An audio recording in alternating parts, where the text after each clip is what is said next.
Hi, it's Will from StormleyCastle.com, and in this tutorial I'm going to show you how to use a remote control car, automobile or vehicle to do automation for your diorama or for any kind of other project you got.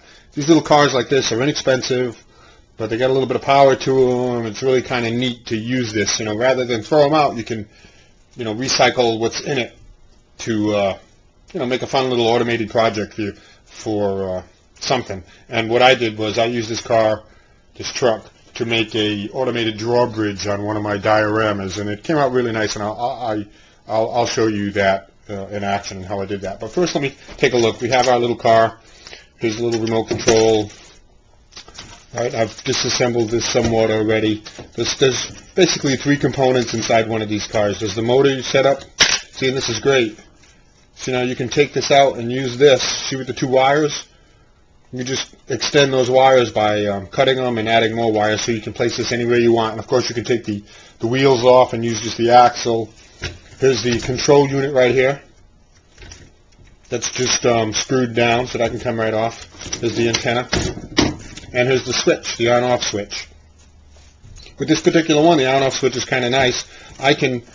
What I did was I separated these wires, put them on a new switch, and then ran that switch to the control panel on my diorama, so I got both forward and reverse on it. So it's kind of nice.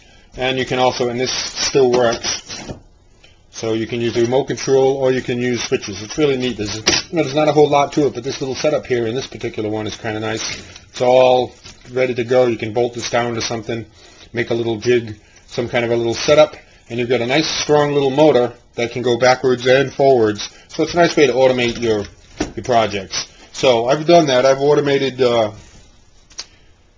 drawbridge in my castle diorama, and I'll show you some further steps on how I did that.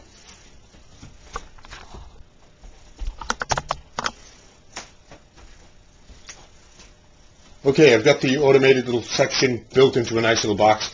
I've got a sample car here so you can see actually what this is. I took this apart, and this is inside this little box, most of it. Took apart anything I didn't need, and I mounted it to a little board.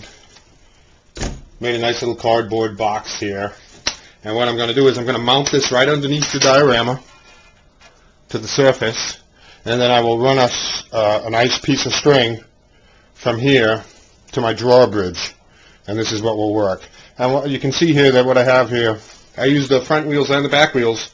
This is the drive wheel. This is the one that actually turns by the motor.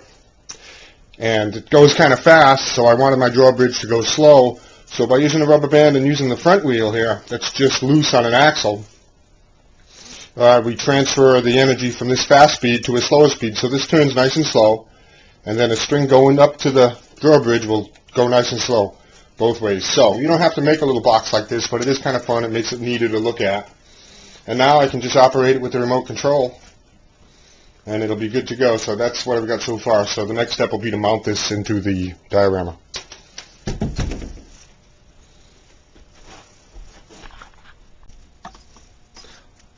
I modified it a little bit so I can use both the switch and the radio control. Here, take a look at it in action.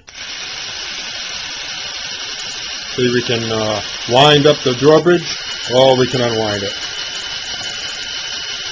So pretty straightforward, kind of nice. Now I'm going to connect it to the diorama and see how the drawbridge goes.